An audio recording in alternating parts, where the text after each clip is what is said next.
Hey everyone, it's your girl Jenitsu here, back from the dead with more weeb content. So apparently there is a fan-made redo of Attack on Titan's ending for those people who didn't like the original Iseyama ending. The AOT No Requiem ending is here, y'all. The big ANR.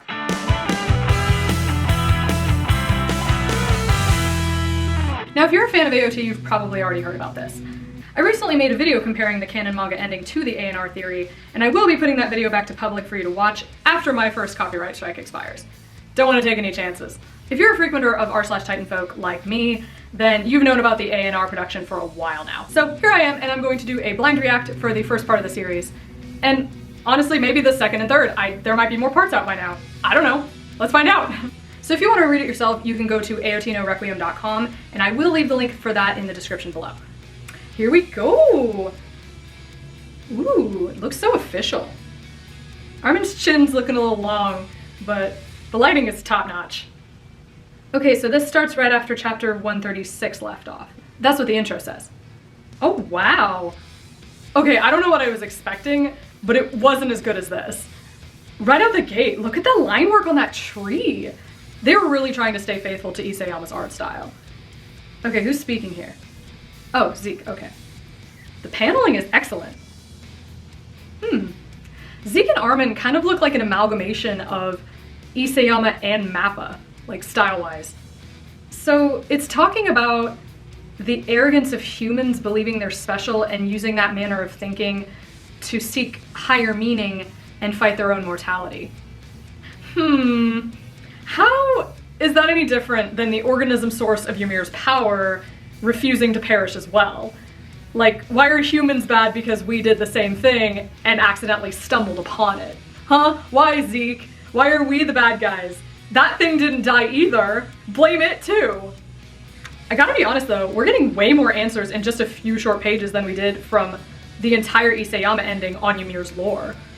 Ooh, I love that panel. So this explains that the Paths is a realm free from death.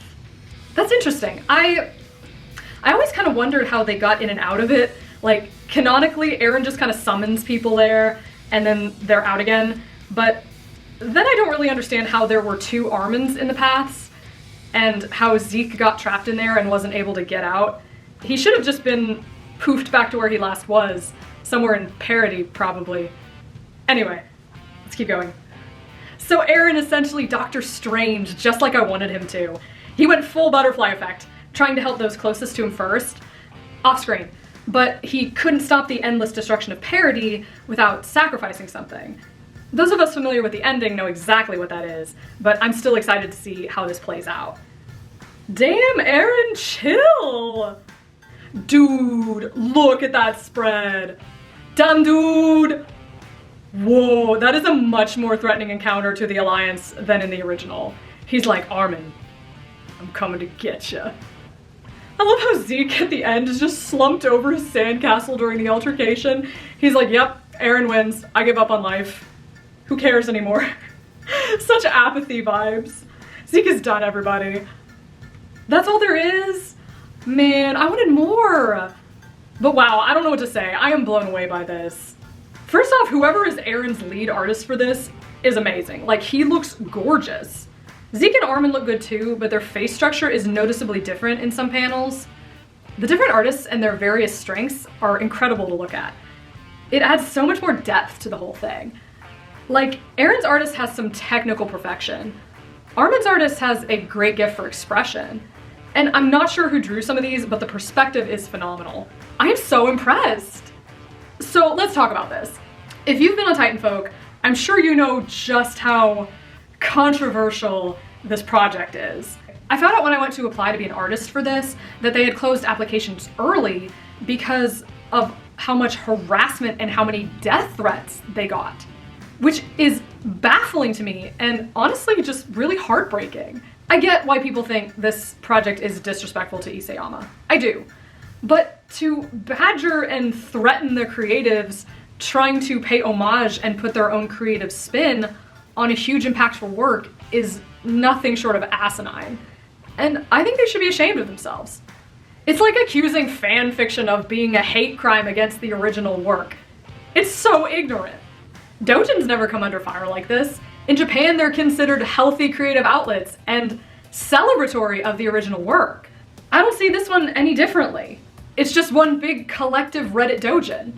So, get over it. I mean, how can you spend so much time and effort making a fan work for a series if you don't have mad respect for that series? You just wouldn't. Like, I could draw doujins and alternative timelines for things like Batman, Hunter x Hunter, JoJo's all day, because I'm invested in those series. But for an anime I hated, like Dead Man Wonderland, I wouldn't touch that shit with a 39.5-foot pole, because just looking at the characters infuriates me. So this fan project is not a middle finger to the original author. If anything, it's a bunch of fans crying out for Iseyama's attention, saying, "We loved your iconic series so much, we wrote a whole other ending so people could enjoy your work in 2 different ways instead of 1. This is AOT injustice." I love Attack on Titan. Look, except the last 8 pages. But I don't blame Iseyama for that.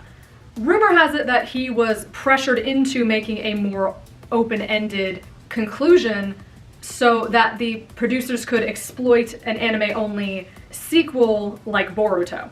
So the rumors about Beren ended up being true instead of a joke, and that just... I'm fine. It's all about money to these big production companies, man, and not about the artist's true visions being fulfilled. But it can't be helped, so maybe knowing that will help reframe the way you perceive this ending, and maybe make you a little bit less angry at the author.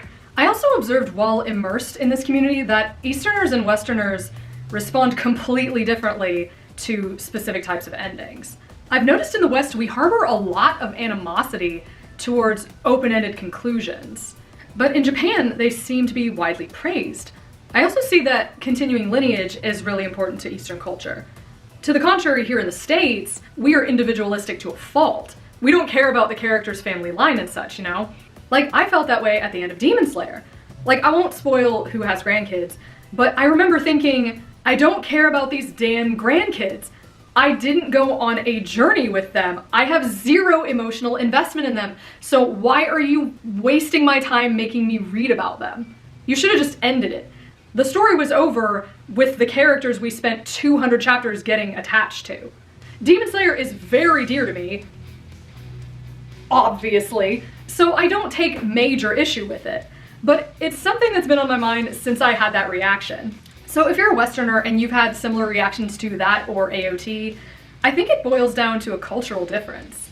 Like, I genuinely don't think Attack on Titan's Beren ending would have been so offensive to us if we had been raised culturally to care about our lineage more. But I do think that is one core reason a lot of manga and anime don't gain momentum in the West. We are hard, linear, logical, individualistic thinkers. We want answers. Some mystery is fine. Like Made in Abyss, lots of mystery. But we get answers as we continue to explore the world. Like the Curse of the Abyss working in a reverse blanket trap sort of mechanism, or the timey-wimey stuff in the manga. The point is, I'm trying to become more aware of my own cultural bias when evaluating Eastern storytelling. But I have to be honest, I still do get peeved when something is left so open-ended it feels like it didn't end at all. I don't think Attack on Titan did that. The extra 8 pages did. But the original ending was conclusive, mostly. We got to say goodbye to the scouts, we stopped the rumbling, the Eldians became like the rest of the living world. Eren did what he set out to do, and the Alliance went on to have full lives. I don't care what happens after that. That's the end! Sorry, before I get too rambly, I think the point I was trying to make here is, I think we should be more open-minded about things like the ANR project. I think it's awesome, and I wish I could have been involved in it. So if any of you artists on the ANR project are watching this right now, don't let the idiots on Reddit stop your creative vision. I'm excited to read more, and I know there's no shortage of people like me. As always, thank you all for watching, and I will see you next week for more weeb content.